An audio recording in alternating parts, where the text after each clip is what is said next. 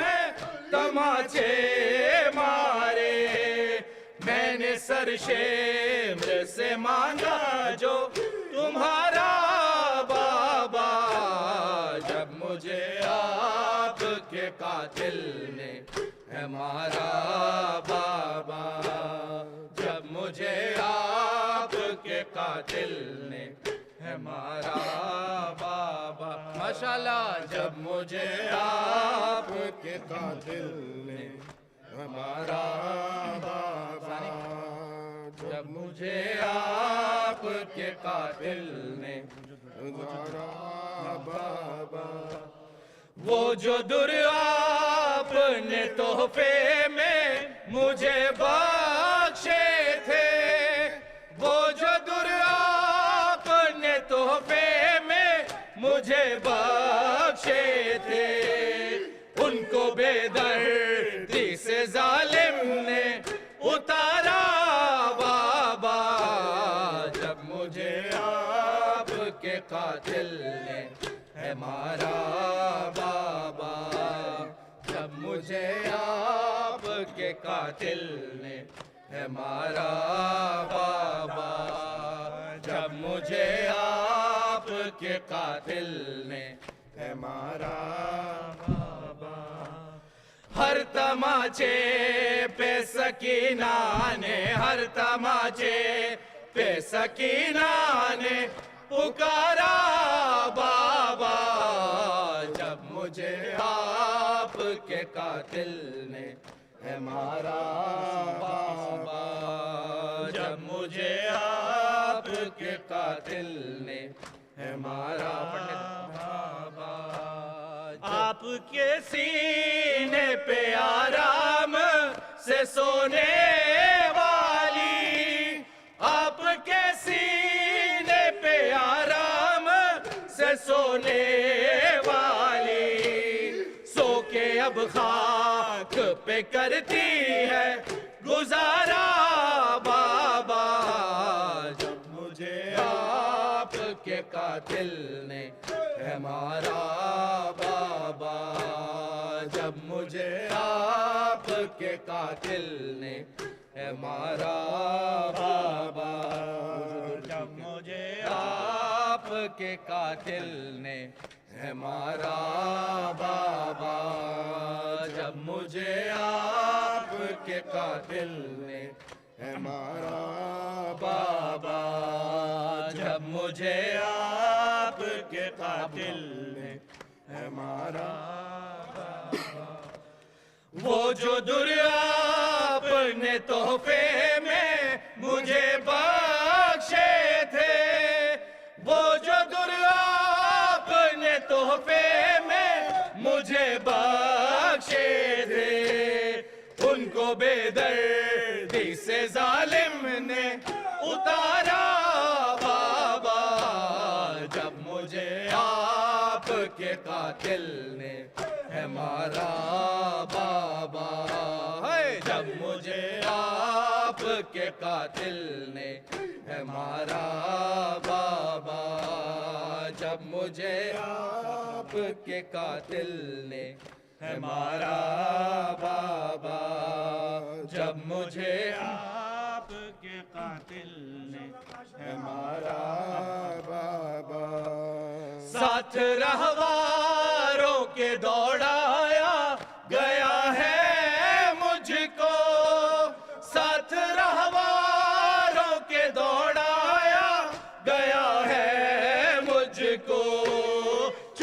زخموں سے بدن میرا ہے سارا بابا جب مجھے آپ کے قاتل نے ہے مارا بابا جب مجھے آپ کے قاتل نے ہے مارا بابا جب مجھے آپ کے قاتل نے بابا جب مجھے آپ کے قاتل نے بابا ساتھ رہواروں کے دوڑایا گیا ہے مجھ کو ساتھ رہواروں کے دوڑایا گیا ہے مجھ کو چور زخموں سے بدن میرا ہے سارا بابا جب مجھے آپ کے قاتل نے ہے مارا بابا جب مجھے آپ کے قاتل نے ہے مارا بابا جب مجھے آپ کے قاتل نے ہے مارا بابا جب مجھے آپ کے قاتل نے ہے مارا نوک نیزہ پہ اسے دیکھوں تو دیکھوں کیسے نوک نیزہ پہ اسے دیکھوں تو دیکھوں کیسے میرا اصغر تھا مجھے جہاں سے بھی پیارا بابا جب مجھے آپ کے قاتل نے ہے مارا بابا جب مجھے آپ کے قاتل نے ہے مارا بابا جب مجھے آپ کے قاتل نے ہے مارا بابا ہر تماچے پہ سکینہ نے ہر تماچے پہ سکینہ نے پکارا بابا جب مجھے آپ کے قاتل نے ہے مارا بابا جب مجھے آپ کے قاتل نے ہے مارا بابا جب مجھے آپ کے قاتل نے ہے مارا بابا جب مجھے آپ کے قاتل نے الوداع الوداع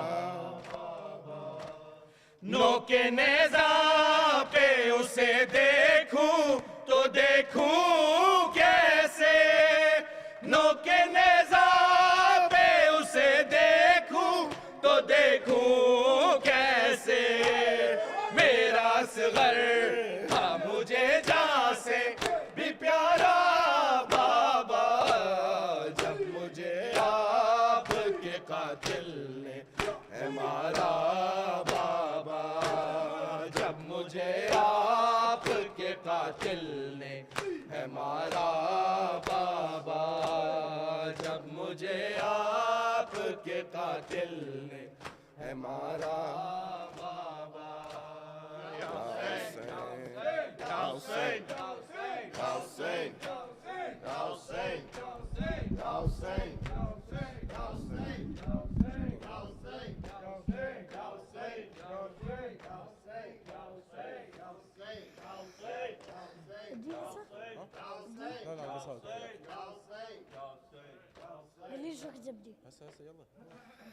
شكرا أبا عبد الله شكرا أبا عبد الله شكرا أبا عبد الله شكرا أبا عبد الله شكرا أبا عبد الله شكرا أبا عبد الله شكرا أبا عبد الله شكرا أبا عبد الله مربيني من الصغر دللني وقت الكبر وبخيرك عيش عمر يا الغالي لك شكر يا الغالي لك شكر يا بالي خدمة عجب براسي والمجلسك ما تنحسب أنفاسي انت ملك سلطان لك باحساسي باحساسي شكرا ابا عبد الله شكرا ابا عبد الله شكرا ابا عبد الله شكرا ابا عبد الله شكرا ابا عبد الله شكرا ابا عبد الله شكرا ابا عبد الله شكرا ابا عبد الله مربيني من الصغر دللني وقت كبر وبخيرك عيش عمر يا الغالي لك شكر يا الغالي لك شكر يا ابو علي خدمة عجب راسي والمجلسك ما تنحسب أنفاسي انت ملك سلطان لك باحساسي باحساسي شكرا ابا عبد الله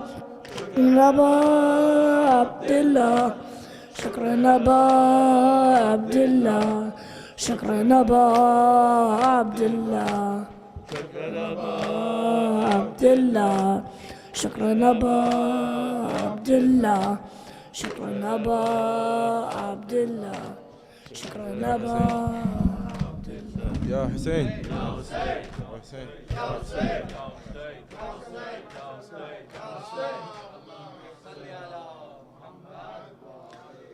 سیدی مولا حسن جان سیدی مولا حسن جان سیدی مولا حسن جان سیدی مولا حسن جان سیدی مولا حسن جان جواب سیدی مولا حسن جان سیدی مولا حسن جان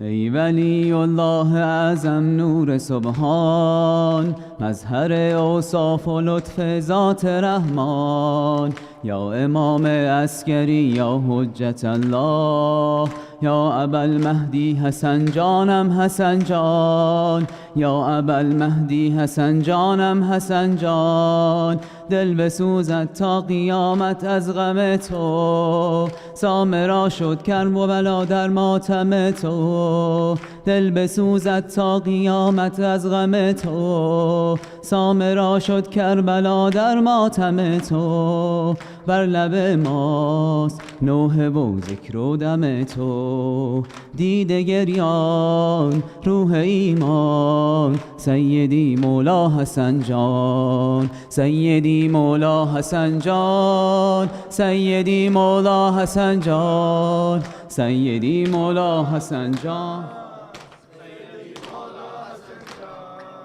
حبس دشمن محفل آزادگی شد از خروشت در بر طاغوت آن عصر ای پیامت جلوه های عشق و ایثار ای کلامت آیه های سوره نصر بوده ای تو خصم استکبار دوران مظهر الله مظهر الله خار تو گردید شیطان در وجودت نور و حمد و قدر و فرقان کل قرآن روح ایمان سیدی مولا حسن جان سیدی مولا حسن جان سیدی مولا حسن جان سیدی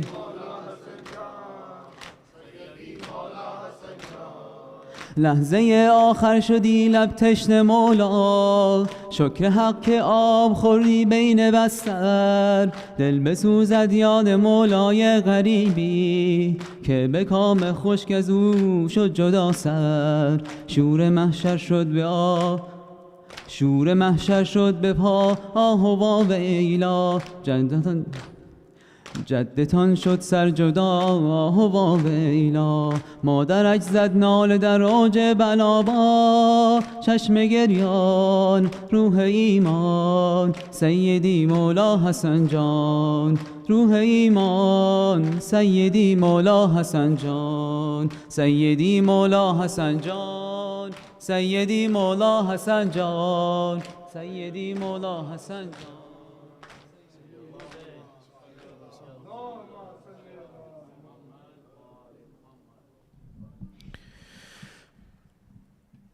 السلام عليك يا نبي الله، السلام عليك يا رسول الله، السلام عليك يا حبيب الله، السلام عليك يا صاحب السكينة، السلام عليك أيها المدفون في المدينة ورحمة الله وبركاته.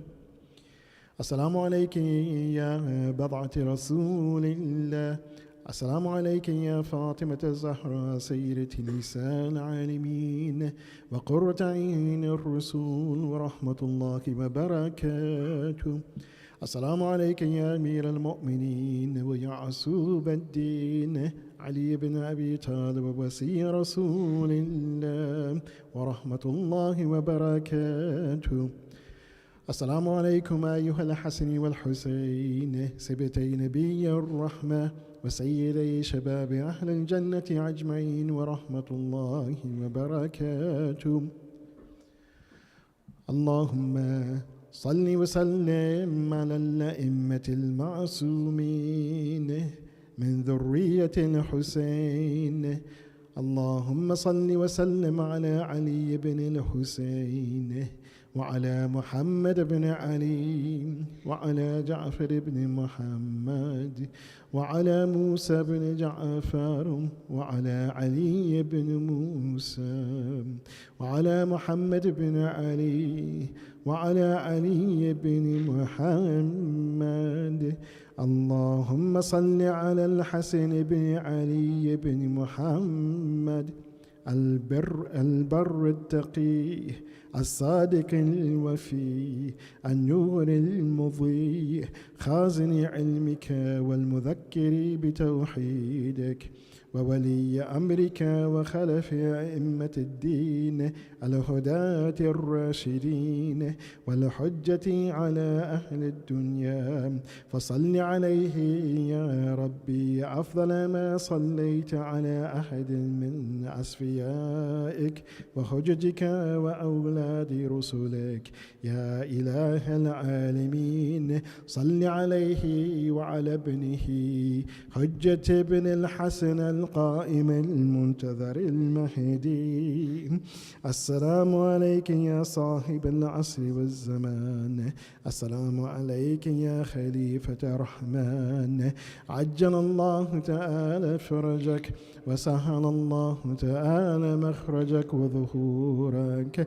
اللهم كن لوليك الحجة بن الحسن صلواتك عليه وعلى آبائه في هذه الساعة وفي كل ساعة وليا وحافظا وقائدا وناصرا ودليلا وعينا حتى تسكنه أرضك توعا وتمتعه فيها طويلا برحمتك يا أرحم الراحمين. Please recite Surah Fatiha for all of the marhumin among the mu'minin and mu'minat, especially marhumin of those who provided dinner for tonight. Al-Fatiha ma'a salawat.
keep it on the picture. Keep it on the picture.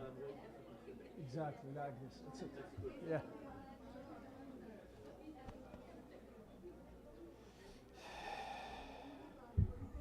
How are you?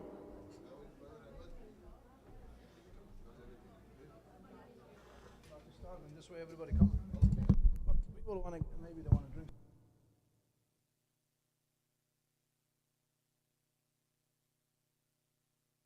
Water. When you start, they come in the hall, they run the hall.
محمد وآل محمد صلوات.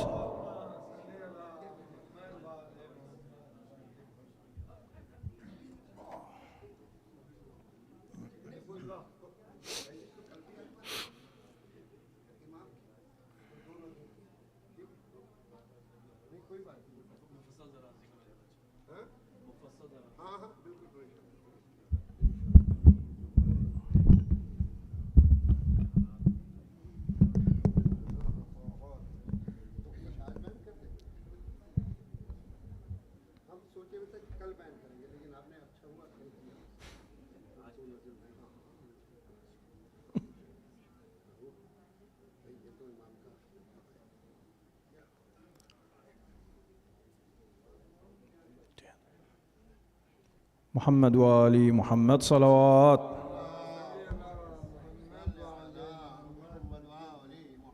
Another louder صلوات. اللهم صل على محمد وآل محمد وعجل فرجهم. أعوذ بالله من الشيطان الرجيم.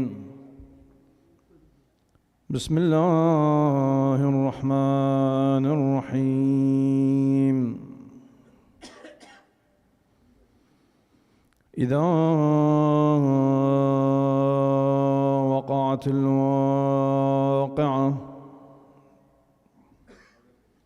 ليس لوقعتها كاذبة خافضة رافعة إذا رجت الأرض رجا وبست الجبال بسا فكانت هباء منبثا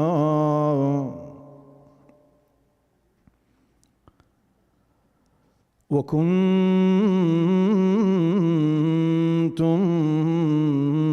أزواجا ثلاثة فأصحاب الميمنة ما أصحاب الميمنة وأصحاب المشأمة ما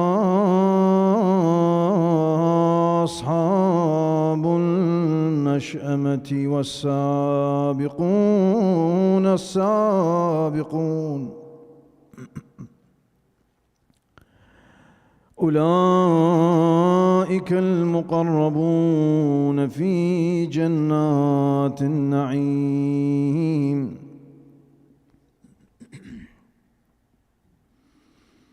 ثلة من الأولين وقليل من الآخرين على سرر موضونة متكئين عليها متقابلين يطوف عليهم ولدان مخلدون بأكواب وأباريق وكأس من معين لا يصدعون عنها ولا ينزفون وفاكهة مما يتخيرون. صدق الله العلي العظيم. الفاتحة مع الصلوات.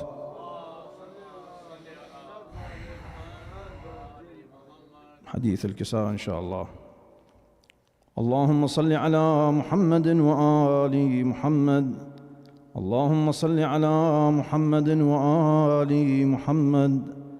اللهم صل على محمد وآل محمد. بسم الله الرحمن الرحيم.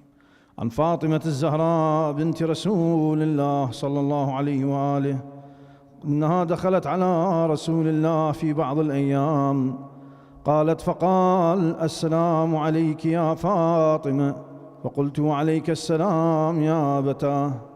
قال يا فاطمة إني أجد في بدني ضعفا فقلت له أعيذك بالله يا أبتاه من الضعف. فقال يا فاطمة آتيني بالكساء اليماني فغطيني به، فأتيته بالكساء اليماني فغطيته به، وصرت أنظر إليه وإذا بوجهه يتلألأ كأنه البدر في ليلة تمامه وكماله. اللهم صل على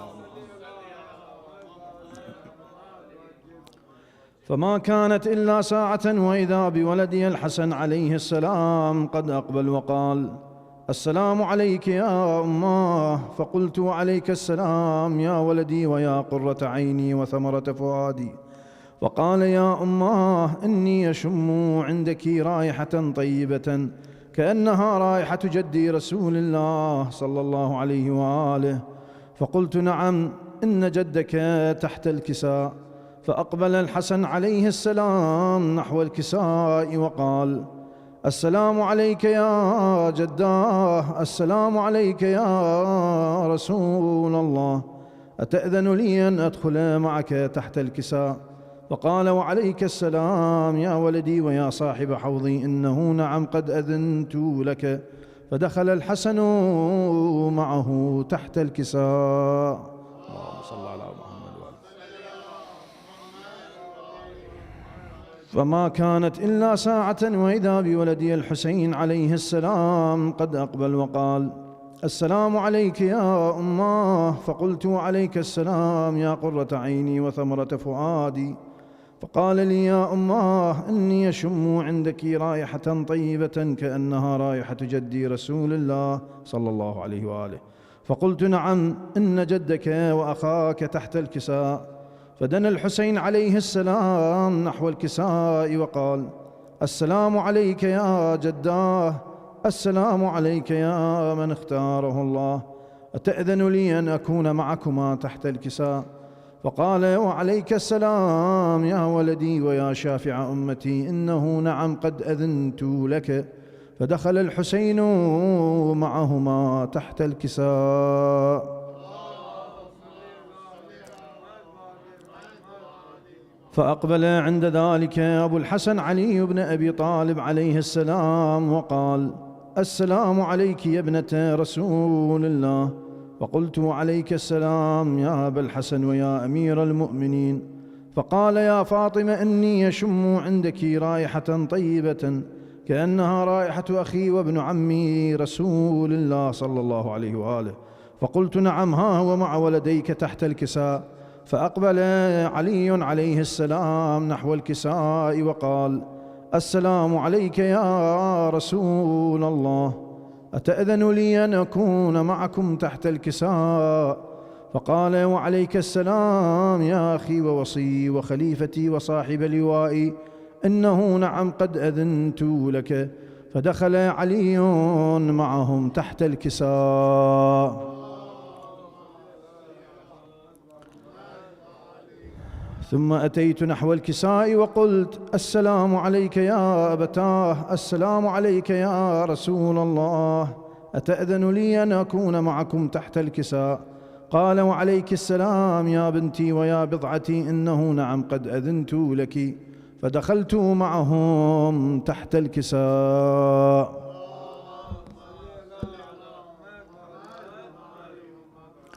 فلما اكتملنا جميعا تحت الكساء أخذ بي رسول الله بطرفي الكساء وأومأ بيده اليمنى إلى السماء وقال: اللهم إن هؤلاء أهل بيتي وخاصتي وحامتي، لحمهم لحمي ودمهم دمي، يؤلمني ما يؤلمهم ويحزنني ما يحزنهم، أنا حرب لمن حاربهم وسلم لمن سالمهم وعدو لمن عاداهم ومحب لمن أحبهم، إنهم مني وأنا منهم، فاجعل صلواتك وبركاتك ورحمتك وغفرانك ورضوانك علي وعليهم، واذهب عنهم الرجس وطهرهم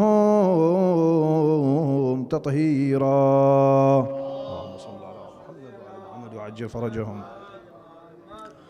فقال الله عز وجل: يا ملائكتي ويا سكان سماواتي، إني ما خلقت سماء مبنية ولا أرضا مدحية ولا قمرا منيرا ولا شمسا مضيئة ولا فلكا يدور ولا بحرا يجري ولا فلكا يسري إلا في محبة هؤلاء الخمسة الذين هم تحت الكساء. اللهم صل على محمد.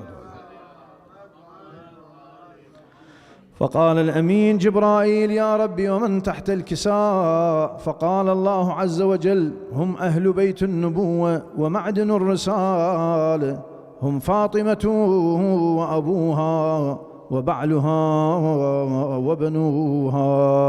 اللهم صل على محمد. فقال الأمين جبرائيل: يا رب أتأذن لي أن أهبط إلى الأرض ليكون معهم سادسا؟ فقال الله عز وجل: إنه نعم قد أذنت لك. فهبط الأمين جبرائيل وقال: السلام عليك يا رسول الله. العلي الأعلى يقرئك السلام ويخصك بالتحية والإكرام ويقول لك: وعزتي وجلالي إني ما خلقت سماء مبنية ولا أرضا مدحية ولا قمرا منيرا ولا شمسا مضيئة ولا فلكا يدور ولا بحرا يجري ولا فلكا يسري إلا لأجلكم ومحبتكم، وقد أذن لي أن أدخل معكم، فهل تأذن لي يا رسول الله؟ فقال رسول الله صلى الله عليه وآله: وعليك السلام يا أمين وحي الله، إنه نعم قد أذنت لك. فدخل جبرائيل معنا تحت الكساء.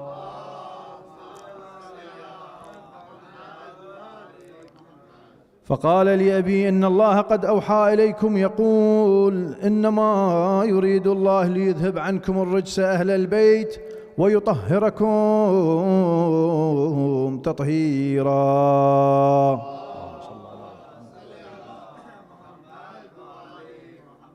فقال علي عليه السلام لأبي: يا رسول الله، أخبرني ما لجلوسنا هذا تحت الكساء من الفضل عند الله. فقال النبي صلى الله عليه وآله: والذي بعثني بالحق نبيا واصطفاني بالرسالة نجيا، ما ذكر خبرنا هذا في محفل من محافل أهل الأرض وفيه جمع من شيعتنا ومحبينا إلا ونزلت عليهم الرحمة وحفت بهم الملائكة واستغفرت لهم إلى أن يتفرقوا. فقال علي عليه السلام: إذن والله فزنا وفاز شيعتنا ورب الكعبة.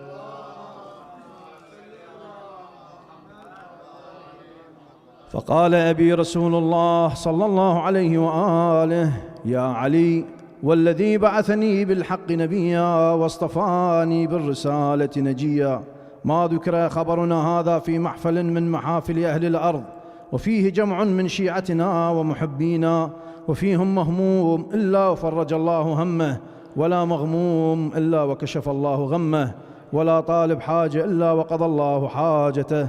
فقال علي عليه السلام: إذن والله فزنا وسعدنا، وكذلك شيعتنا فازوا وسعدوا في الدنيا والآخرة، ورب الكعبة صلوات.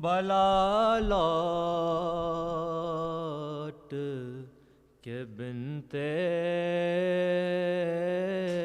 زہرا تو قبر عباس پہ زینب نے کیا یہ نوحہ تو اگر ہوتا تو ایسا نہیں ہوتا غازی تو اگر ہوتا تو ایسا نہیں ہوتا غازی کبھی اسراب تو کبھی سوئے نجف دیکھتے تھے کبھی تیرے کٹے شانوں کی طرف دیکھتے تھے شین اکبر کے کلیجے سے نکالی برچی تو اگر ہوتا تو ایسا نہیں ہوتا غازی ہو گئی ثانی زہرا بھی ضعیفہ باس سانس لیتی ہوں مگر میں نہیں زندہ باس تیرے ٹکڑوں کی قسم تیری بہن ٹوٹ گئی تو اگر ہوتا تو ایسا نہیں ہوتا غازی پیاس میں بھی تجھے آواز دیے جاتے تھے زیر خنجر بھی تیرا نام لیے جاتے تھے گردن شاہ پہ جب شمر چلاتا تا چھری تو اگر ہوتا تو ایسا نہیں ہوتا غازی اور میرے ہاتھوں کو بھی رسی سے گیا تھا باندھا میں بھی ہاتھوں کا نہ لے پائی سہارا بھیا جیسے جیسے تو زین سے گرا ویسے میں نہ کیسے گری، تو اگر ہوتا تو ایسا نہیں ہوتا غازی، قید خانہ بھی غریبی پہ میری روتا ہے، لاش مستور اٹھائے یہ کہاں ہوتا ہے، فیض بیٹوں کا نبھائی علی کی بیٹی، تو اگر ہوتا تو ایسا نہیں ہوتا غازی، اور کیسے بتلاؤں وہ دربار کا منظر بھیا، کھیلتا تھا سر سرور سے ستمگر بھیا، مارتا تھا میرے مظلوم کے ہونٹوں پہ چھڑی، تو اگر ہوتا تو ایسا نہیں ہوتا غازی، تو اگر ہوتا تو ایسا نہیں ہوتا غازی۔ صلوات۔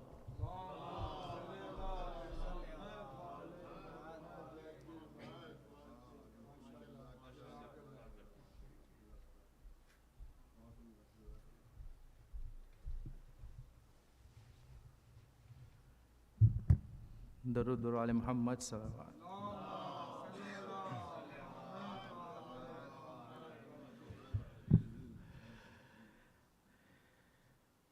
ایام عزا اپنے اختتام کی طرف پہنچ رہے ہیں، اور ہم سب نے مل کے یہاں مومنین اور مومنات نے جو مولا کو پرسہ دیا، فرض سے عزا بچھایا اپنی اپنی استطاعت کے مطابق، مولا وہ قبول فرمائے انشاءاللہ۔ ہم لوگوں کو یہ موقع ملے کہ اگلے سال انشاءاللہ ہم پھر مولا کے بارگاہ میں حاضر ہوں، اور انشاءاللہ ہم پھر سے پرسہ دیں مولا کو، اور ایک سورہ فاتحہ پڑھ لیں تمام مومنین اپنے مرحومین کے لیے، انشاءاللہ مولا ان کو مغفرت فرمائے، اور ان کو اس کا اصال ثواب ملے کہ ہم لوگوں کو اس قابل بنائے کہ ہم جو ہیں وہ مولا کے لیے یہ پرسہ پیش کرتے ہیں، اور بس قبول کرے اللہ انشاءاللہ۔ اعوذ باللہ من الشیطان الرجیم، بسم اللہ الرحمن الرحیم، الحمدللہ رب العالمین الرحمن الرحیم مالک یوم الدین، ایاک نعبد و ایاک نستعین، اهدنا الصراط المستقیم، صراط الذین انعمت علیہم غیر المغضوب علیہم۔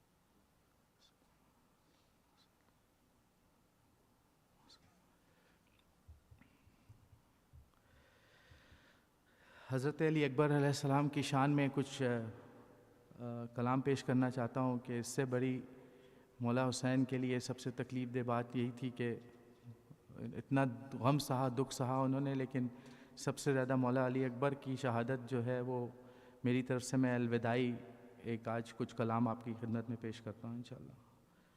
درود و آل محمد صلی اللہ علیہ وسلم.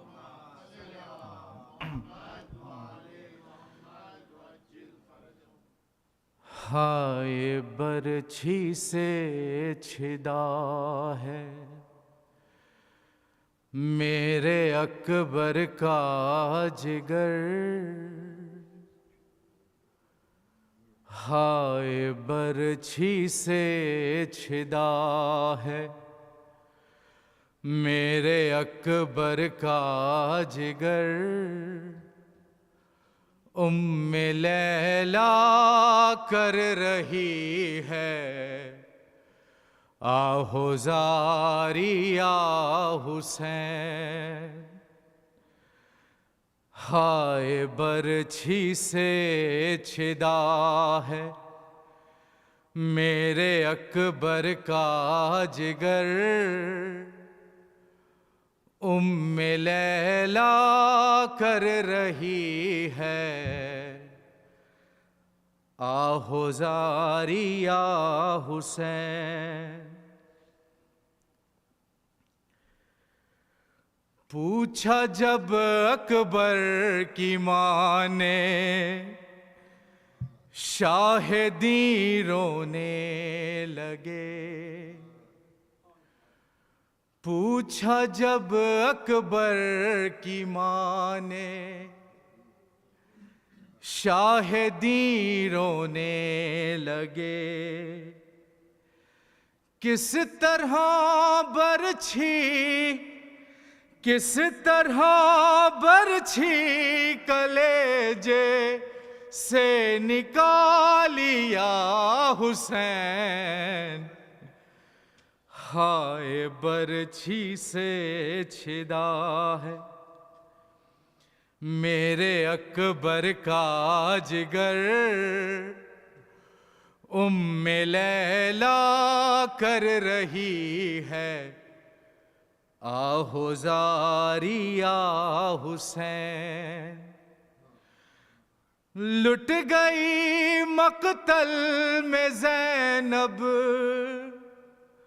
لٹ گئی مقتل میں زینب کی کمائی یا حسین، ہائے برچھی سے چھدا ہے،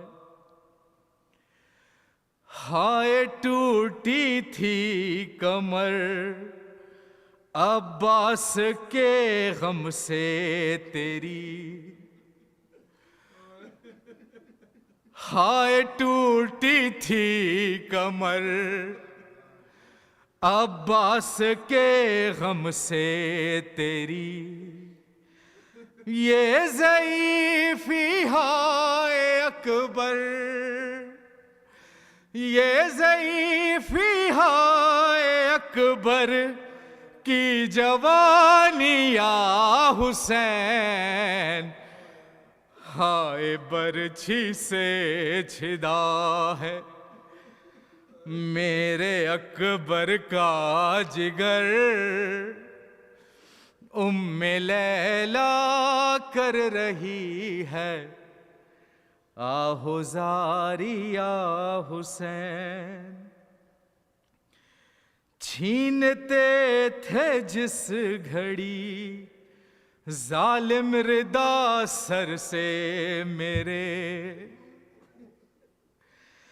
چھینتے تھے جس گھڑی ظالم ردا سر سے میرے، میں صدائیں دے رہی تھی،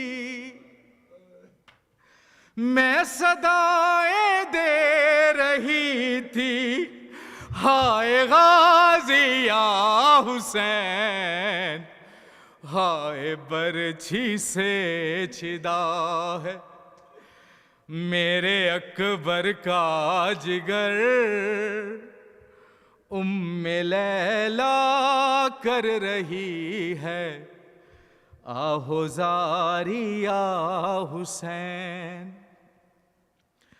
خاک کے بستر پہ وہ معصوم سوئے کس طرح خاک کے بستر پہ وہ، معصوم سوئے کس طرح جو تیرے سینے پہ سونے، جو تیرے سینے پہ سونے کی ہو آدھیا حسین، ہائے برچھی سے چھدا ہے میرے اکبر کا جگر، ام لیلا کر رہی ہے آہوزاری یا حسین، یا علی کہہ کر گرے مظلوم کربل اس گھڑی، یا علی کہہ کر گرے مظلوم کربل اس گھڑی، یہ صدا اکبر کی مقتل، یہ صدا اکبر کی مقتل سے جو آئی یا حسین، ہائے برچھی سے چھدا ہے میرے اکبر کا جگر، ام لیلا کر رہی ہے آہوزاری یا حسین۔ درود بال محمد صلی اللہ علیہ وسلم۔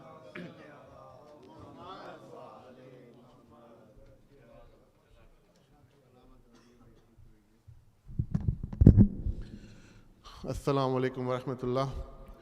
سب سے پہلے آپ لوگوں کا شکریہ کہ آپ تاخیر کے باوجود ادھر حاضر مجلس ہیں۔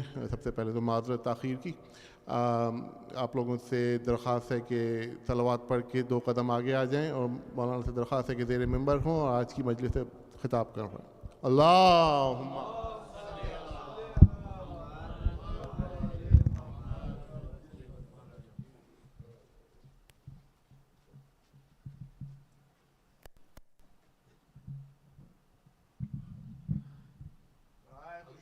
امام زمانہ بلند تر صلوات،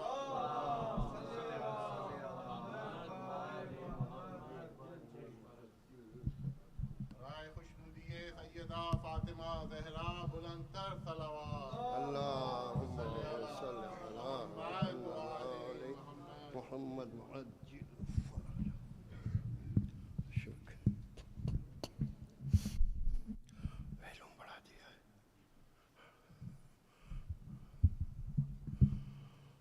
رحم اللہ من قرأ الفاتحہ۔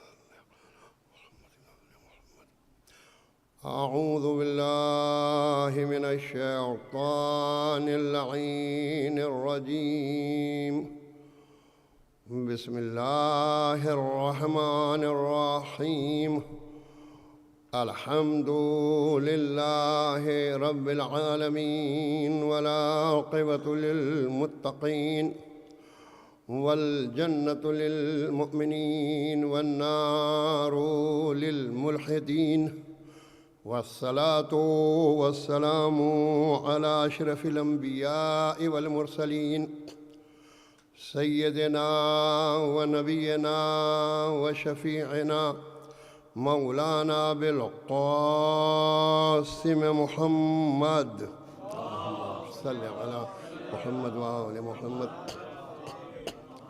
وآلہ الطیبین الطاہرین المعصومین المظلومین، واللعنۃ الدائمۃ علی قاتلہم وغاصبي حقوقهم ومنكري فضائلهم وأعدائهم أجمعين من يومنا هذا إلى قيام يوم الدين. أما بعد فقد قال الله تبارك وتعالى في كتابه المبين وهو أصدق القائلين وقوله الحق. بسم الله الرحمن الرحيم. الف لام را كتاب أنزلناه إليك لتخرج الناس من الظلمات إلى النور بإذن ربهم إلى صراط العزيز الحميد. صلوات محمد وآل محمد.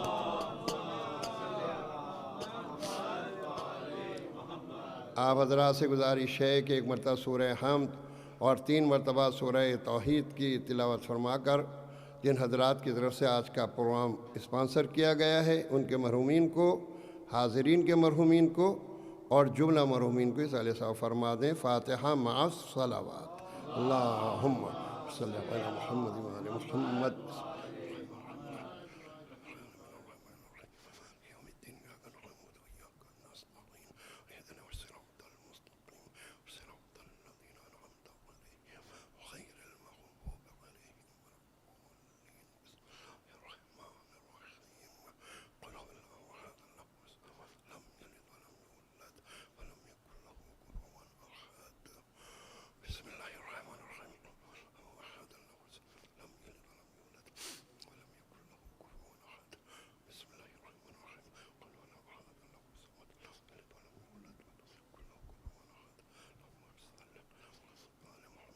صلوات محمد و آل محمد.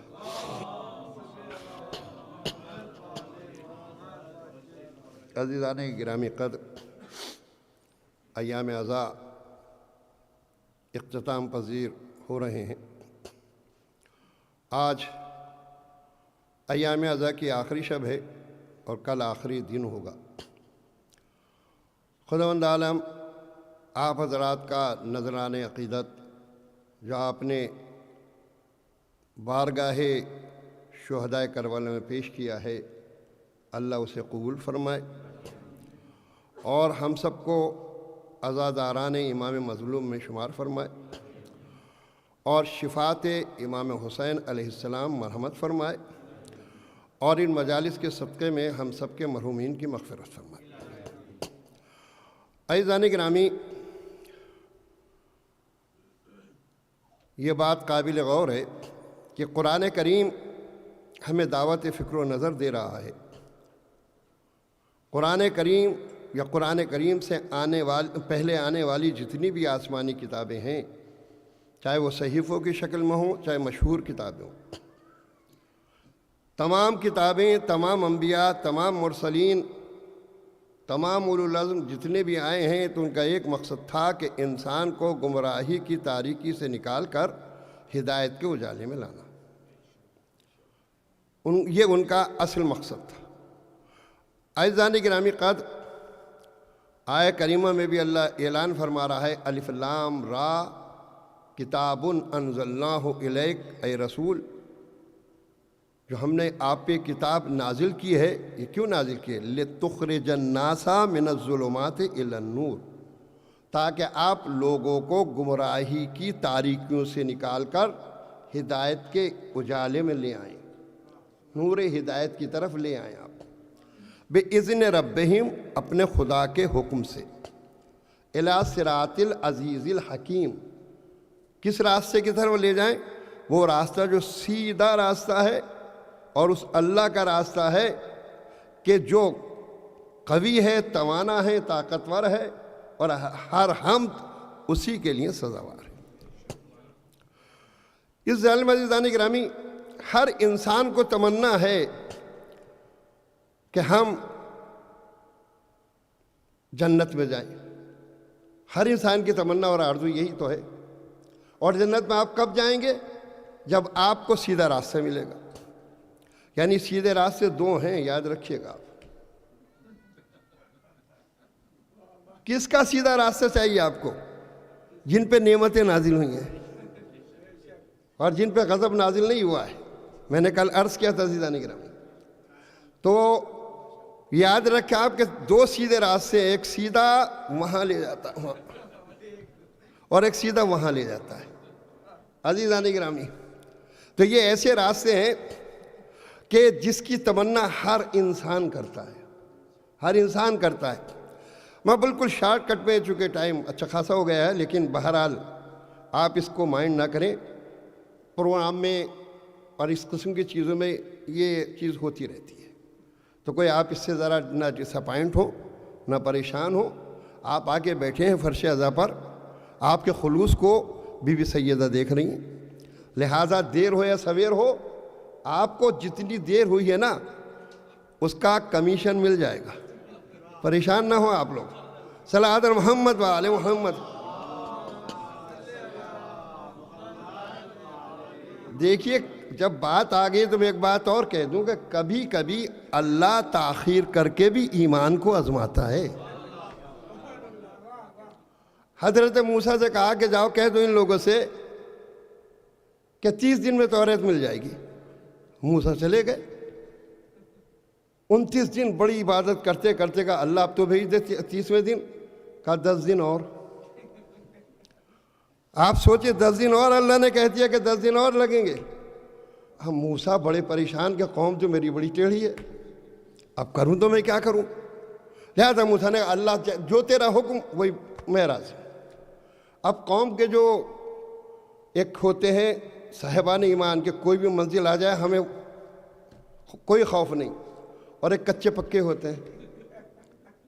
تو جو کچے پکے تھے جناب موسیٰ کے ساتھ ساتھ وہ سب منحرف ہو گئے. کہا موسیٰ تو اللہ کے نبی نہیں ہے. اور ایک بات، ایک جملہ کہہ دوں، قدر کیجئے گا، تشریح نہیں کروں گا میں. نبی کی نبوت پہ شک کرنا کوئی نئی بات نہیں ہے. توجہ چاہوں گا عزیزان گرامی. صلوات محمد و آل محمد.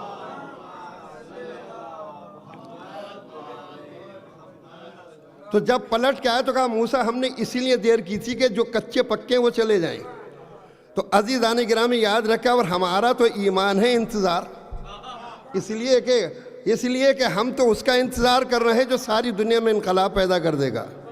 ایک صلوات بھیجیں محمد علیہ السلام پر.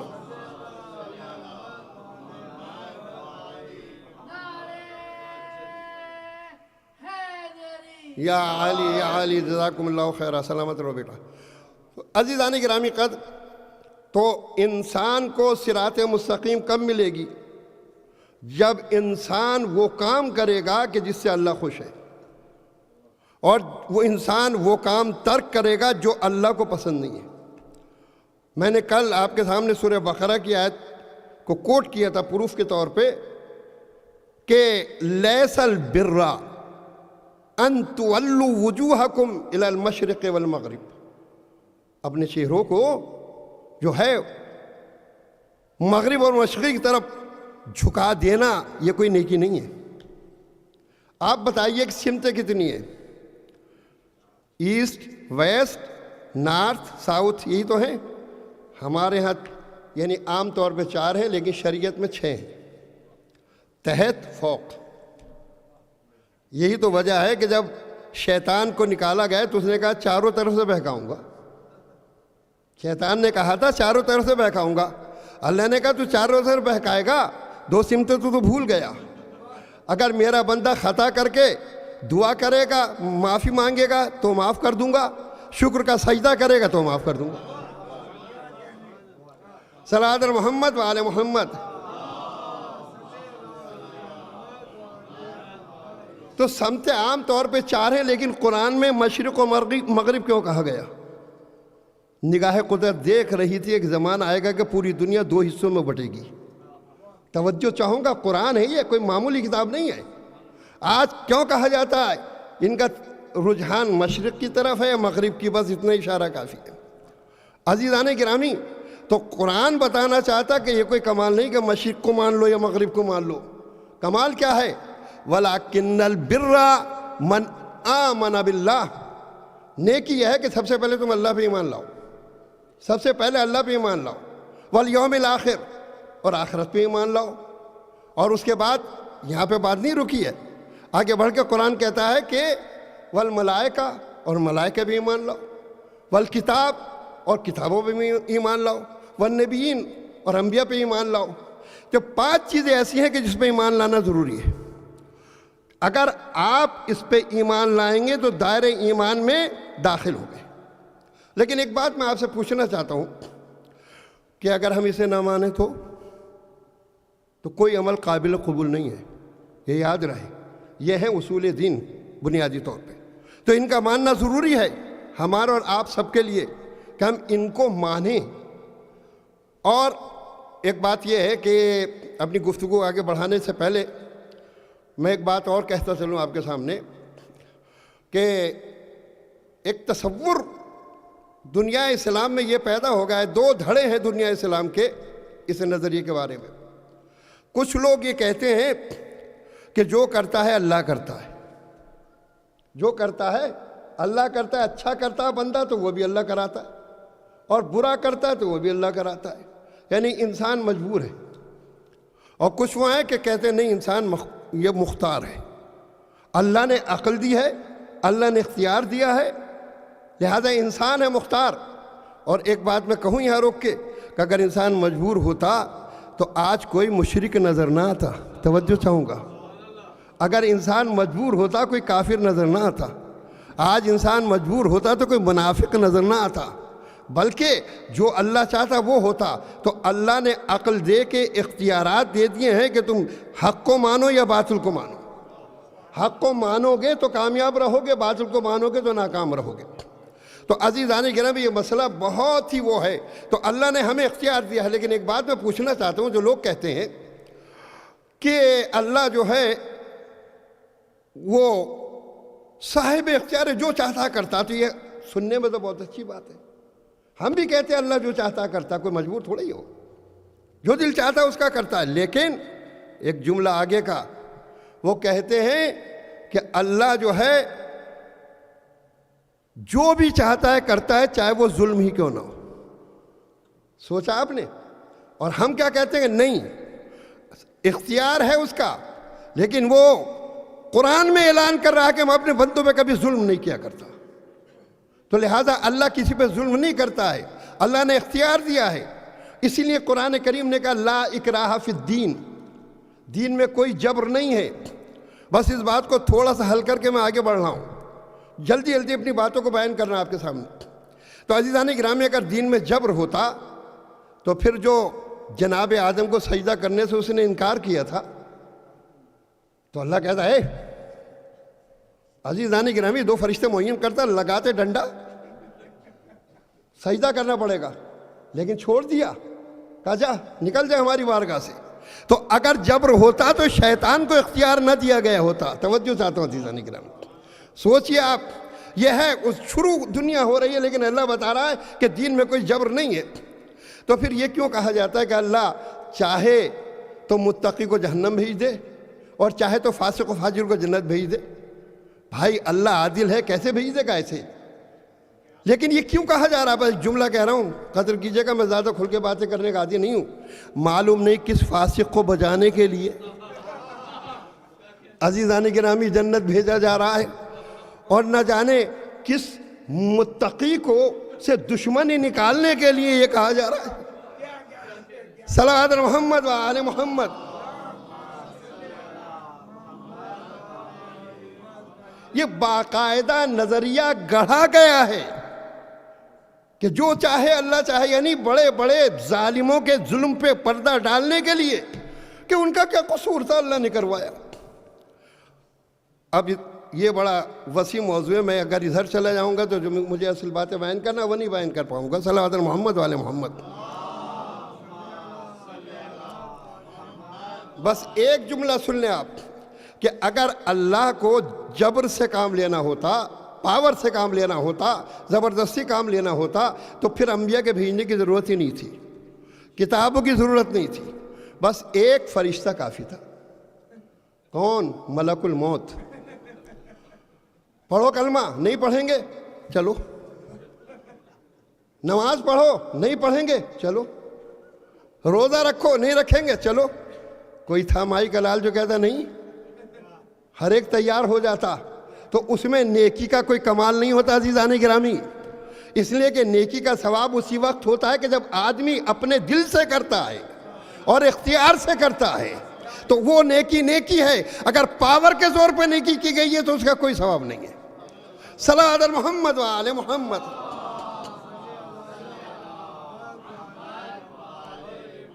ہاں لیکن یا علی یا علی یا علی مدد حق حیدر. عزیزان کرام ایک بات میں اور عرض کروں. مولا سے سوال کیا گیا, یا علی آپ کہتے ہیں کہ بندہ کچھ مجبور ہے اور کچھ مختار ہے, یعنی نہ ٹوٹل صاحب اختیار ہے. مولا فرماتے ہیں ہمارا نظریہ یہی ہے, ظاہر ہم ائمہ کے ماننے والے, اور کچھ معاملات میں بندہ مجبور ہے. بالکل ہے. تو کہا یا علی ہماری سمجھ میں بات نہیں آتی کہ آپ کہتے ہیں مجبور بھی ہے اور مختار بھی ہے. دیکھا مولا ظرف دیکھ کے گفتگو کرتے تھے, جیسا ذہن اسی اسٹینڈرڈ کے مولا بات کرتے تھے. مولا نے کہا اچھا تیری سمجھ میں نہیں آ رہی بات کہ مختار بھی ہے اور مجبور بھی ہے کرنا. مولا نہیں سمجھ میں آ رہی. کہا ایک پیر اٹھا. اس نے ایک پیر اٹھا دیا. کہا یہ اوپر رہے دوسرا اٹھا لے. کہا مولا یہ تو نہیں ہو سکتا جب تک سہارا نور. کہا بس اتنا ہی مختار ہے اور اتنا ہی مجبور ہے. دیکھیں آپ کس طریقے سے مولا نے ایک پیچیدہ مسئلے کو حل کیا. پھر مولا بیان فرماتے ہیں کہ سنو, تم دین کے قبول کرنے میں مختار ہو, تم نماز کے پڑھنے میں مختار ہو, تم روزے کے رکھنے میں مختار ہو, تم کار خیر کرنے کے معاملے میں مختار ہو, لیکن ہوا پہ تمہارے اختیار نہیں ہے, موت پہ تمہارے اختیار نہیں ہے, بارش پہ تمہارے اختیار نہیں ہے. تو تم اتنے مختار ہو اور اتنے مجبور. صلی علی محمد و آل محمد.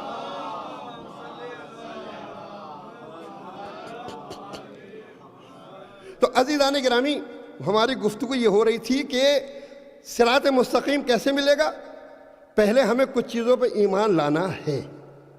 وہ 5 چیزیں میں نے بتا دیں. اس کے بعد قرآن کریم کیا کہتا ہے, وَآتَ الْمَالَ عَلَى حُبِّهِ ذَوِي الْقُرْبَى وَالْيَتَامَى وَالْمَسَاكِينَ وَالسَّائِلِينَ وَفِي الرِّقَابِ. اور اللہ نے جو تمہیں مال دیا ہے وہ راہ خدا میں دو. کس کو دو؟ رشتہ داروں کو دو, یتیموں کو دو, مسکینوں کو دو, سائلوں کو دو, جو راستے میں مجبور ہو گئے ان کو دو, اور غلاموں کو آزاد کرانے میں دو. یہ سب دو. تو عزیزان گرامی دو ہے, دو ہے, کہیں یہ نہیں ہے نکالو. دونوں فرق ہے. آتا کا معنی ہے دو, اور جب زکوٰۃ کی بات آئی اس کے بعد جو ہے آیت میں وَأَقَامَ الصَّلَاةَ وَآتَى الزَّكَاةَ, نماز قائم کرو اور زکوٰۃ کو دو. تو زکوٰۃ بھی دینا ہے اور صلہ رحم کرنا ہے تو دینا ہے, بلانا نہیں ہے کہ لے جاؤ. توجہ چاہوں گا عزیزان گرامی, یہ خاص بات ہے کہ یعنی قرآن نے جہاں بھی زکوٰۃ کا حکم دیا ہے یوں نہیں کہا نکالو زکوٰۃ, نہیں, دو. دینے کا مطلب کیا ہے کہ جا کے دو. اس میں دو باتیں عزیزان گرامی, کہ غریب احساس کمتری کا شکار نہ ہو. توجہ چاہوں گا, غریب احساس کمتری کا شکار نہ ہو, اور مالدار کو مال کا غرور نہ ہو. یعنی اس کے ذریعے دوہرا اللہ نے علاج کیا ہے. صلی علی محمد و آل محمد.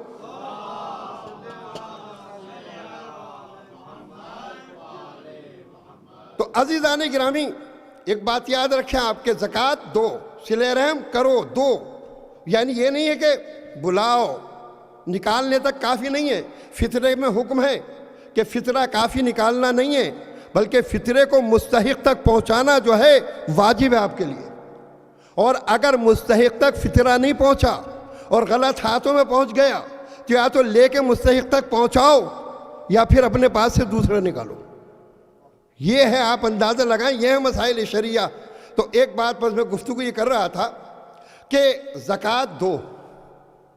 زکوٰۃ جس کی جو حیثیت ہے وہ زکوٰۃ دیتا ہے. عزیزان گرامی میں نے تاریخ کو چھانا, تاریخ میں دیکھا میں نے کہ عام طور پہ زکوٰۃ دی جاتی ہے, لیکن ہاں ایک موقع مجھے ایسا ملا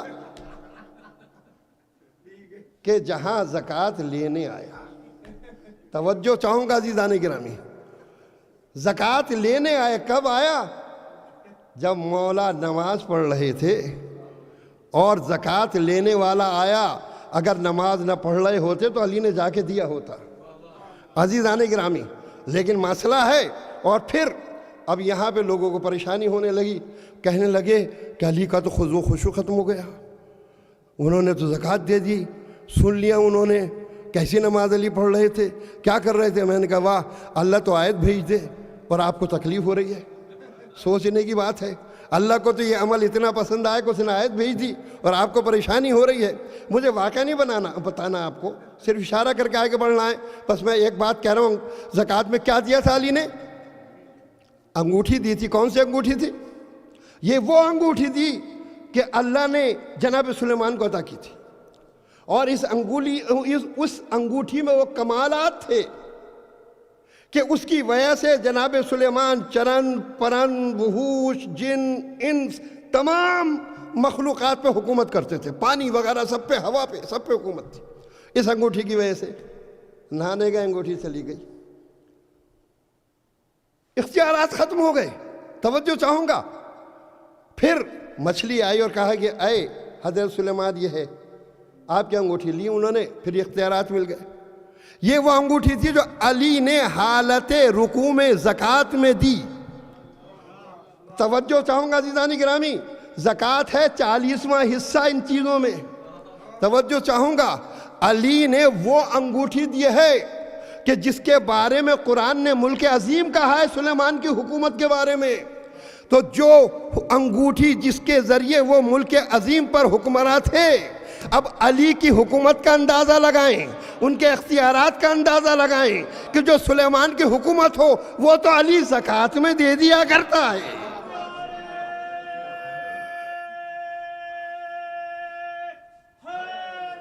یا علی یا علی یا علی یا علی.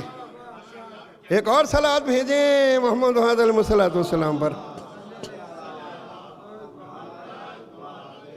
آپ سے زیادہ مجھے گھڑی کی فکر ہے. ایک اور صلوات بھیج دیں.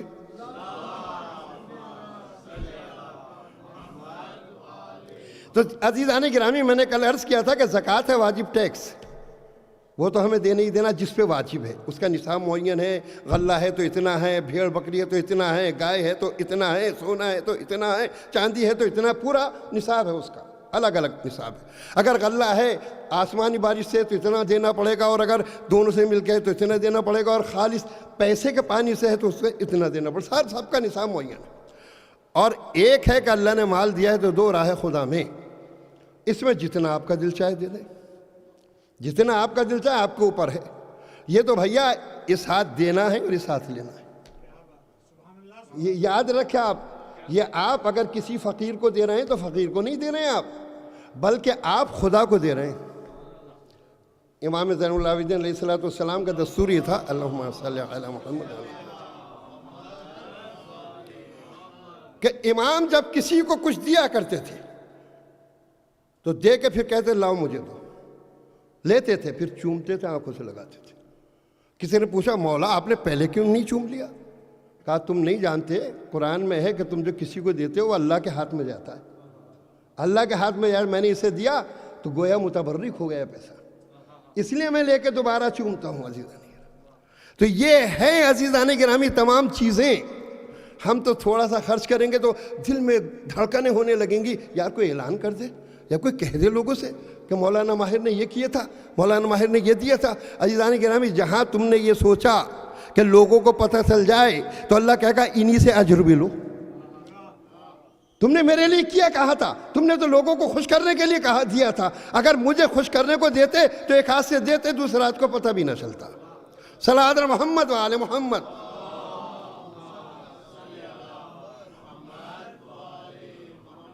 تو عزیزان گرامی تمام چیزوں کو میں سمیٹ رہا ہوں بہت جلدی آپ کی خدمت میں.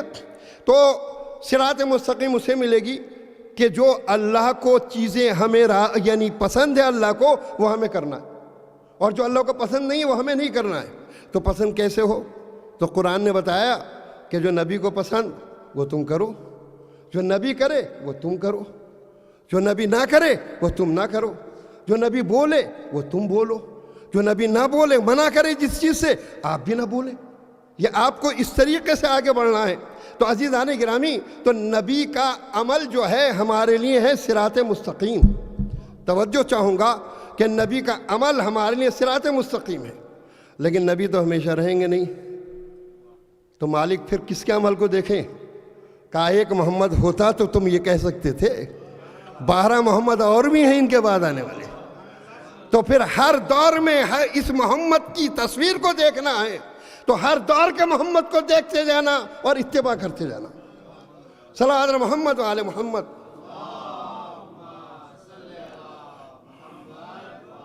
تو عزیزان گرامی، جب یہ دیتے ہیں راہ خدا میں تو دل کھول کے دیتے ہیں. اتنا دیتے ہیں کہ کوئی سوچ بھی نہیں سکتا ہے. مولا کائنات مکے تشریف لے گئے کسی کام سے، اور جب دیکھا تو ظاہر ہے کہ علی مکے جائیں اور طواف نہ کریں، یہ تو ہو ہی نہیں سکتا ہے. تو مولا طواف کر کے بیٹھے ہوئے تھے، لوگ مسائل پوچھ رہے تھے. ایک عرب آیا، میں واقعہ لمبا ہے لیکن شارٹ کر کے سناؤں گا میں، ورنہ ایک واقعہ پوری مجلس میں بیان کرنے کے قابل نہیں ہے. صلوات علی محمد و آل محمد.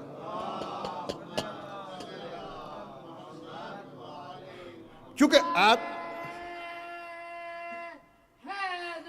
یا علی چونکہ قرآن نے کہا نا وآت المالا، تو میں اس کی تشریح کر رہا ہوں. عزیزان گرامی، تو مولا بیٹھے مسائل بتا رہے تھے. جب مسائل سمجھا رہے تھے تو کیا دیکھا، ایک عرب آیا، بدو عرب، اور خانہ کعبہ کا پردہ پکڑ کہنے لگا اللہ یہ گھر تیرا ہے،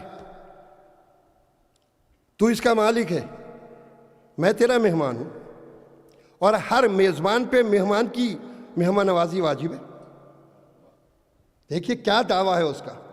لہذا اے اللہ میں تجھ سے مانگ رہا ہوں، میں تجھ سے مانگ رہا ہوں، تو میری مہمان نوازی کر، تو میری مہمان نوازی کر. تو عزیزان گرامی کہتا مجھے معاف کر دے مہمان نوازی میں. دیکھیے کیا مانگا اس نے.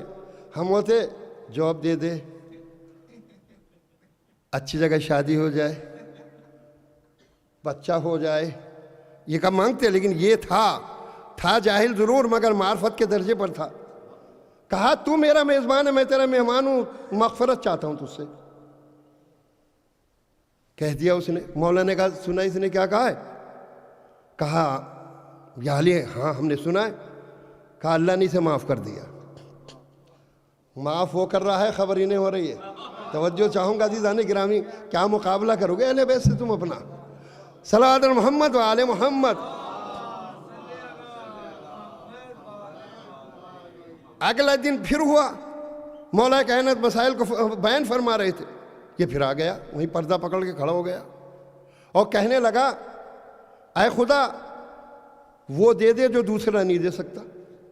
توجہ چاہوں گا، تو عزیز ہے، تو قدیر ہے، تو قادر مطلق ہے، وہ دے دے جو دوسرا نہیں دے سکتا، اور مجھ سے وہ ہٹا لے جو دوسرا نہیں ہٹا سکتا. مولا نے کہا دعا مانگ سنی اس کی؟ کہاں مولا سنی. کہا یہ جو ہے سریانی زبان میں اسم اعظم ہے، اسم اعظم ہے، اس نے یہ مانگا ہے، اس نے یہ مانگا ہے، اور اللہ نے اس پہ دوزخ کو حرام کر دیا ہے، جنت کو واجب قرار دے دیا. اس نے مانگا تھا کہ اے خدا جنت تیرے علاوہ کوئی دوسرا نہیں دے سکتا، دے دے مجھ کو، اور دوزخ کی آگ کو تیرے علاوہ کوئی دوسرا نہیں ہٹا سکتا، ہٹا دے مجھ کو. تو مولا نے کہا اس کی یہ دعا بھی قبول ہو گئی.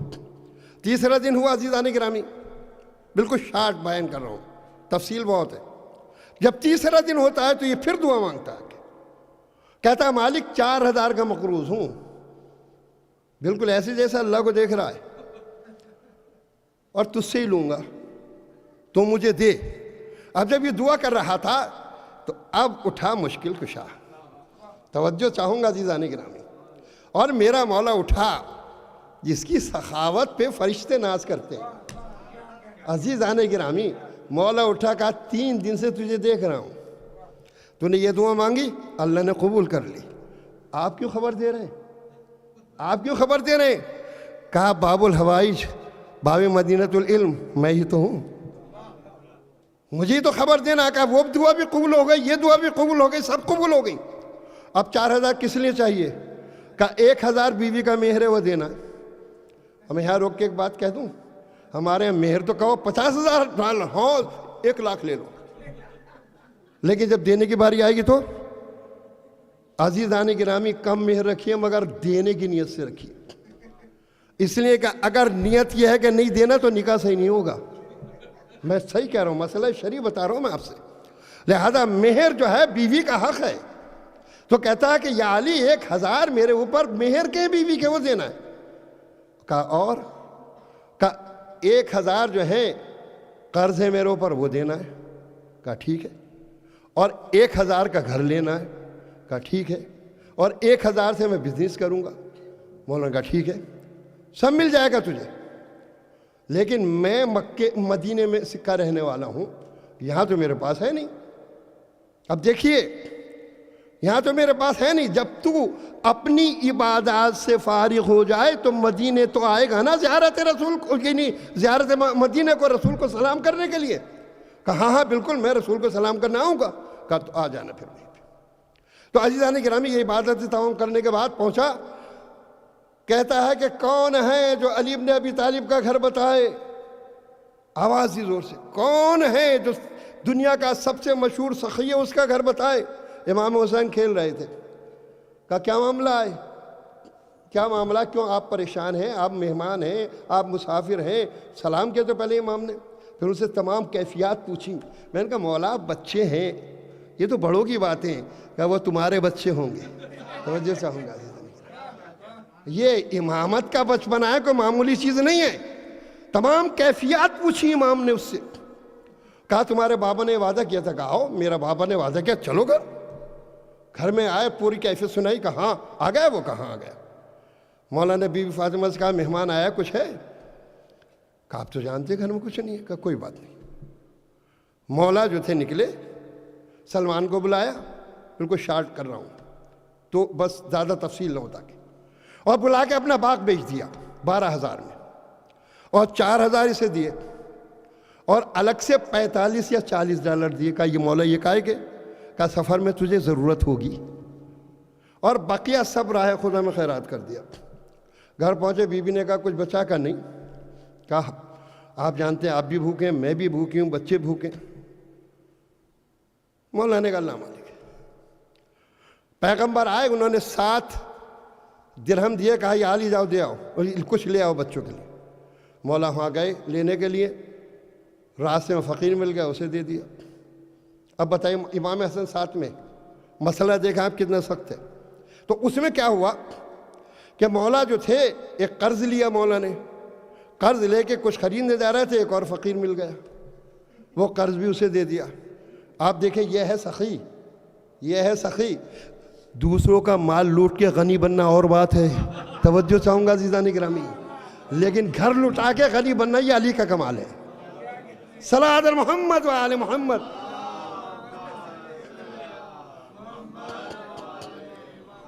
تو وہ بھی دے دیا. جب وہ دے دیا تو اب آگے بڑھے علی, تو ایک شخص آیا اونٹ لے کے. کہ علی اونٹ چاہیے, خریدو گے, بہت اچھا اونٹ ہے. تو مولا نے کہا کہ بھائی پیسے ہی نہیں ہے, 12,000 کا باغ بیچا تھا, ابھی کچھ بھی نہیں ہے. اس نے کہا 100 درہم کا ہے. کہا بھیا 10 کا بھی ہو تو اس وقت ہے کہاں. کہا اچھا آپ ادھار لے لیجیے, آپ ادھار لے لیں اس کو. مولا نے کہا پکی بات ہے. کہا ہاں. کہا جب ہوگا دوں گا. کہا ہاں مولا جب ہو دیجیے گا. مولا نے کہا امام حسن سے کہ اس کا ناقہ پکڑ, اس ناقے کی مہار پکڑ لو. اس نے پکڑ لی. جب مہار کو پکڑ لیا, اس کے بعد آگے چلے تھے تھوڑا, ایک شخص ملا کہ بیچو گا علی. کہا ہاں بیچیں گے. کہا کہ کتنے کا. کہا بھائی میں نے 100 کا خریدا ہے. دیکھیے یہ ہے میرا مولا, عادل مولا ہے, یہ ہے عدالت علی. کہا 100 کا لیا, اب جتنا تیرا دل چاہے دے دو. اس نے کہا 170 دوں گا. توجہ چاہوں گا, 170 دیے. مولا نے کہا امام حسن سے مہار ناقہ دے دو اس کو. مہار ناقہ دے دی گئی عزیزان گرامی. اب جب مولا پلٹے تو کیا دیکھا, پیغمبر اسلام سامنے کھڑے. اب توجہ چاہوں گا عزیزان گرامی, لوگ مقابلہ کرنا چاہتے ہیں اہل بیت سے. دنیا کی کیا حیثیت ہے ان کے سامنے. یہ تو وہ ہیں کہ ان کے سارے اعمال کو وہ دیکھ رہا ہے. کبھی وہ ان کے عمل کو دیکھ کے قرآن نازل کرتا ہے, اور کبھی قرآن کے آیات کو دیکھ کے یہ عمل کرتے ہیں. یہ ان کی شان ہے عزیزان گرامی. تو پیغمبر اسلام نے کہا یا علی کیا دیکھ رہے ہو؟ اونٹ بیچنے والے کو خریدنے والے کو. کہا ہاں اس کے پیسے دینا یا رسول اللہ آپ تو جانتے ہیں. کہا علی نوش جان. کیا مطلب؟ کہا دیکھو ناکہ بیچنے والا جبرائیل تھا. توجہ چاہوں گا. ناکہ بیچنے والا جبرائیل تھا اور ناکے کو خریدنے والا میکائیل تھا. یہ اللہ نے دیکھا کہ جب راہ خدا میں آپ نے سب کچھ دے دیا ہے اور میری کنیز فاطمہ پریشان ہے بچوں کی بھوک کے لیے, تو اللہ نے کہا جب بندہ ہو کے علی تو سب کچھ اٹھا سکتا ہے تو تیرے بچے بھوکے پیاسے رہیں یہ اللہ کو گوارا نہیں ہے. صلی علی محمد و آل محمد.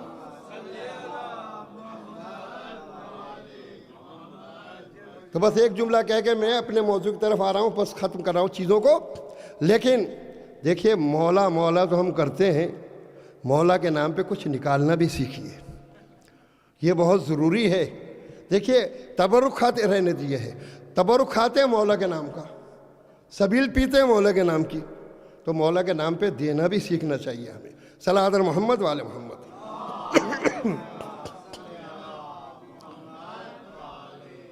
ہر دور میں سب چیزیں میں نے چھوڑ دی, ایک محمد کی ضرورت ہے جس کی اتباع کی جائے. اور عزیزان گرامی آج کا محمد پردہ غیب میں, لیکن ہر دور میں اللہ نے ایک محمد بھیجا ہے. جب ضرورت پڑی محمد کو بھیجا. عزیزان گرامی جب صبر کی منزل آئی کہ جنگ نہیں کرنا ہے تو محمد کے صبر کا نمونہ بنا کے علی کو بھیجا. 25 سال تک صبر کیا علی نے. جب سلو کا نمونہ پیش کرنا تھا امام حسن کو بھیجا.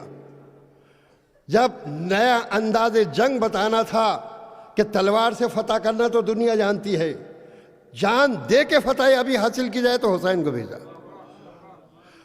اگر تمہیں میرے عبادتوں کا نمونہ دیکھنا ہے تو زین العابدین کو دیکھنا. اگر میرے علوم کے خزانوں کو دیکھنا ہے تو محمد باقر کو دیکھنا. اگر میری صداقت کو دیکھنا ہے تو جعفر صادق کو دیکھنا. اگر میرے قزم غیظ اور صبر کو دیکھنا ہے تو موسیٰ کاظم کو دیکھنا. اور اگر میری مجسم رضا کو دیکھنا ہے تو علی رضا کو دیکھنا. اور اگر میرے تقوی کو دیکھنا ہے تو محمد تقی کو دیکھنا. اور اگر میری طہارت کو دیکھنا ہے تو علی نقی کو دیکھنا. اور اگر میرے لشکری شان کو دیکھنا ہے تو حسن عسکری کو دیکھنا. اور اگر میرے شان غیبت کو دیکھنا ہے تو امام مہدی کو دیکھ لینا.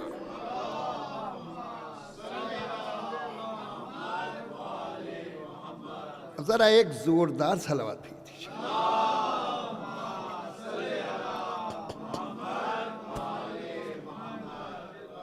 عزیزان گرامی امام حسن عسکری صلی اللہ علیہ وسلم کے جو نمونہ ہے پیغمبر اسلام کی لشکری شان کا, آپ اندازہ لگائیں امام حسن عسکری علیہ السلام کو عسکری کیوں کہتے ہیں؟ عسکری اس لیے کہا جاتا ہے کہ دیکھیے 10ویں امام کا لقب بھی عسکری ہے اور 11ویں امام کا بھی لقب عسکری ہے. لیکن 11ویں امام اتنے مشہور ہو گئے ہیں کہ 10ویں امام کو وہی لوگ جانتے ہیں عسکری کہ جنہوں نے کتابیں پڑھی ہیں, مگر عام طور پہ لوگ نہیں جانتے کہ 10ویں امام کا لقب بھی عسکری ہے. تو عزیزان گرامی قدر شان امام حسن عسکری دیکھیں آپ, وہ دور دیکھیں کتنا خطرناک تھا.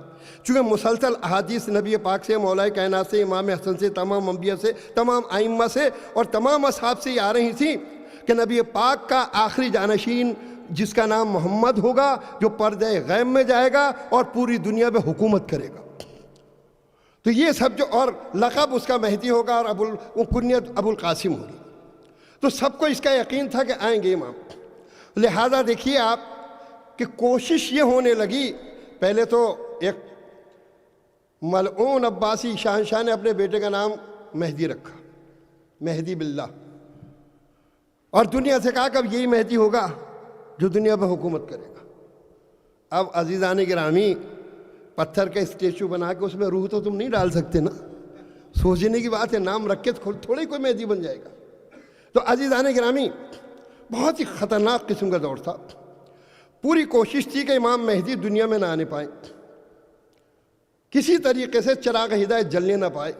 لیکن قدرت بھی مسکرا رہی تھی کہ تم کیا کرو گے, ارے تم اگر قرآن پڑھے ہوتے، صحیح ایمان لائے ہوتے تو تمہارے ذہن میں یہ خرافات نہ آتی. اس لیے کہ موسیٰ کو ہم نے پیدا کیا، اسی شہر میں پیدا کیا اور فرعون کے گھر میں پالا. تم کیا مقابلہ ہمارا کرو گے؟ نور خدا تھا کفر کی حالت پہ خندہ زن. یعنی قدرت مسکرا رہی تھی کہ تم کیا امام مہدی کو آنے سے روکو گے. نور خدا تھا کفر کی حالت پہ خندہ زن، پھونکوں سے یہ چراغ بجھایا نہ جائے گا. تو عزیزان گرامی، نور خدا کو تو آنا ہی تھا، لہذا امام مہدی علیہ السلام کی پوری جاسوسائیں لگا دی گئیں. جتنی بھی امام کی کنیزیں تھیں، وہ بیویاں تھیں، 2 یا 3 جو بھی تھیں، بہرحال تاریخ میں اختلاف ہے، تو سب پہ جاسوسیں تھیں کہ دیکھ کے بتاؤ کہ کوئی تو امید سے تو نہیں ہے. ہر روز جاسوسیں ہر وقت رہتی تھی اور رپورٹ دی جاتی تھی کہ نہیں کوئی نہیں ہے، کوئی نہیں ہے، کوئی نہیں ہے. عزیزان گرامی، اور جب وہ وقت آیا، اور مجھے ولادت امام زمانہ نہیں بیان کرنا ہے، تو اللہ نے پیدا بھی کیا اور امام دنیا میں تشریف لائے، تو بہت ہی خطرناک قسم کا کھیل ہو رہا تھا اسلام کے ساتھ. اور اتنے امام کے گھر میں جاسوس عورتیں اور باہر جاسوس مرد، اور امام کے ہر وقت ساتھ لوگ رہتے تھے کہ کسی طریقے سے امام مہدی دنیا میں آنے نہ پائیں. سوچنے کی بات ہے کتنی خطرناک سازشیں چل رہی تھیں دین اسلام کو مٹانے کے لیے. لیکن خدا کی قسم، جب اللہ چاہتا ہے تو پھر کوئی روک نہیں سکتا ہے. امام آ گئے دنیا میں، امام کی تربیت بھی ہو رہی ہے.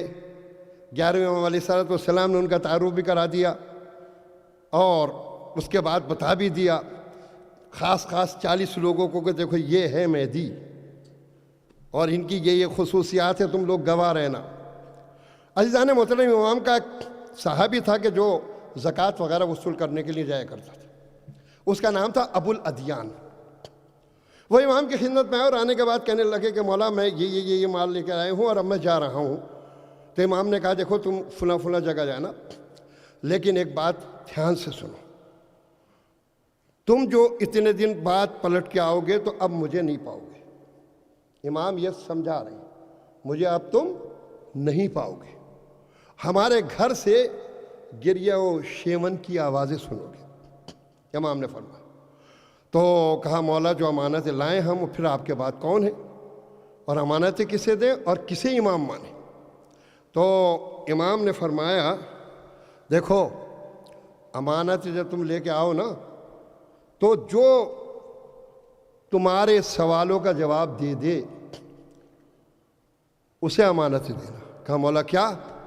کہا تم پوچھنا تم کتنی رقم لائے ہو، کون سی رقم کتنی ہے، کس مت کی ہے، کیسی رقم ہے، یہ تم پوچھنا ان سے. اگر جواب دے دے تو ٹھیک ہے، نہ دے تو پھر تم یہ رقم شرعیہ انہیں نہ دینا اور نہ اسے امام ماننا. عزیزان محترم، ابو الادیان چلے گئے. توجہ چاہوں گا، امام کو سازش کے تحت زہر دے دیا گیا. توجہ چاہوں گا، امام کو سازش کے تحت زہر دے دیا گیا. اب ظاہر ہے کہ امام زمانہ کے لیے کتنا سخت معاملہ ہے کہ ظاہر نہ ہو تب بھی ناقابل برداشت ہے کہ ایک بیٹا جو کہ خود بھی امام ہے، جس کا باپ بھی امام ہے، اور آخر وقت میں اپنے بابا کے سرانے نہ ہو، کیسے ہو سکتا ہے؟ بہرحال امام مہدی علیہ السلام سرہانے ہیں، لیکن اس طریقے سے ہے کہ ہر کس و ناکس امام کو نہیں دیکھ سکتا ہے، خاص لوگ ہی امام کو دیکھ سکتے ہیں. امام کے سرانے ہیں. دیکھا بابا کی حالت متغیر ہو رہی ہے، زہر کا اثر پورے جسم میں پھیل رہا ہے. عزادارو، جب زہر کا اثر جسم میں پھیلنا شروع ہوا، جسم کا رنگ بدلنا شروع ہوا، امام زمانہ بے تاب اور بے چین ہو رہے تھے. ہمارے 11ویں امام نے قریب بلایا، کہا میرے لال، جد رسول خدا ہمیں لینے کے لیے آئے ہیں، دادا علی مرتضیٰ ہمیں لینے کے لیے آئے آئی ہیں, دادی فاطمہ ہمیں لینے کے لیے آئی ہیں, ہمارے بابا ہمیں لینے کے لیے آئے ہیں, بس اب ہم جا رہے ہیں. وہ رموز امامت منتقل کی عزادارو, آخری ہچکی امام نے لی اور امام کی روح راہی جنت ہو گئی. ایک کوہرام برپا ہو گیا اہل حرم میں, واہ عسکریہ, واہ حسنہ, واہ حسینہ کی صدائیں بلند ہو گئیں. ایک کوہرام برپا تھا. اب سوچیں کہ امام ظاہر بھی نہیں رہ سکتے ہیں اور کس طریقے سے کیسے کریں. تو امام نے اپنے خاص خاص لوگوں کو بتایا کہ ایسے غسل دینا ہے, ایسے کفن دینا ہے. اپنی نگرانی میں کفن دلایا, اپنی نگرانی میں غسل دلایا. عام لوگ نہیں دیکھ پاتے تھے لیکن امام اپنے سامنے سب کچھ کرا رہے تھے. میں کہوں گا مولا آپ کو یہی تو غم ہے نا کہ عام طور سے سامنے آ کے آپ کچھ نہ کر سکے لیکن اپنی نگرانی میں سب کچھ کیا آپ نے. کتنا مظلوم تھا آپ کا جد امام زین العابدین علیہ السلام کہ جب کربلا سے رخصت ہو رہے تھے تو امام ہائے ہائے امام سے خطاب کر کے کہہ رہے تھے بابا بیٹے کو معاف کر دیجئے گا. ہاتھوں میں ہتھ کڑیاں ہیں,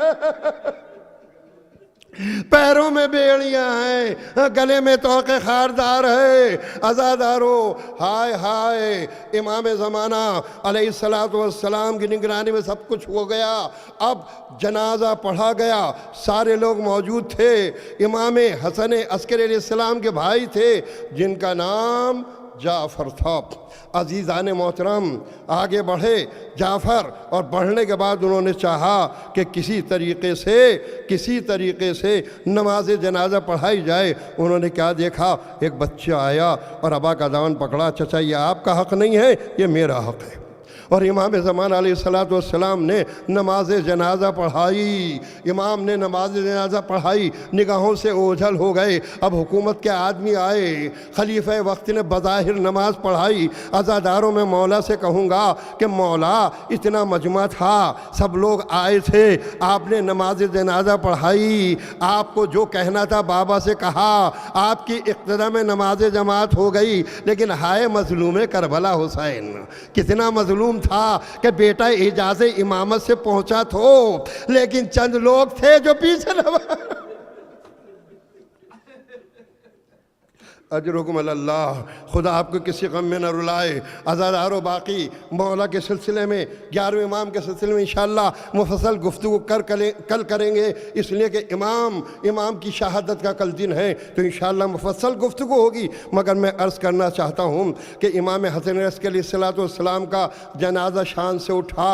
حکومت نے بہت شو کیا کہ دیکھو ہمیں بھی غم ہے, لیکن ہائے ہائے کیا غم تھا سید سجاد کو کہ مولا حسین کو کفن بھی نصیب نہ ہوا. ایک چٹائی میں حسین کے لاشے کو لپیٹ کے کربلا میں دفن کیا گیا. عزادارو بیٹا قید و بند میں ہے, بہن قید و بند میں ہے, اہل حرم قید و بند میں ہے. جب قید سے رہا ہو کر کربلا آئے تو تاریخ نے یہ بتایا کہ جابر بن عبداللہ انصاری جو پہلے زائر تھے امام حسین علیہ السلام کے, انہوں نے کہا کہ دیکھو اپنے غلام سے کہا کہ مجھے فرات لے چلو, مجھے غسل کرنا ہے. انہوں نے غسل کیا. انہوں نے غسل کرنے کے بعد امام کی قبر پہ جا کے زیارت پڑھ رہے تھے. کہا دیکھو مجھے احساس ہو رہا ہے یا کوئی لشکر آ رہا ہے یا کوئی قافلہ آ رہا ہے. غور سے دیکھو. غلام نے کہا کہ قافلہ آ رہا ہے. کہا آگے بڑھو, غور سے دیکھو کیسا قافلہ ہے, تجارت کا قافلہ ہے یا کوئی اور ہے. غلام نے آگے بڑھ کے کہا قافلہ آ رہا ہے لیکن عجیب قافلہ ہے, عجیب قافلہ ہے. آگے آگے کمزور و نحیف و ناتواں نوجوان ہے جس کے چہرے سے نور ساطع ہو رہا ہے, پیچھے عماریاں ہیں اور واہ حسینہ کی صدائیں آ رہی ہیں. اللہ اللہ. جابر نے کہا میرا مولا سید سجاد آ رہا ہے, میرا مولا سید سجاد آ رہا ہے. تاریخ بتاتی ہے کہ جب امام زین العابدین علیہ السلام حائر حسینی میں پہنچے تو خود کو زمین پہ امام نے گرا دیا, اپنے کو زمین پہ گرا دیا. بابا بیٹا آیا, میرے بابا بیٹا آیا, وہ کم نصیب بیٹا آیا ہے کہ جس نے آپ کو کفن بھی نہیں.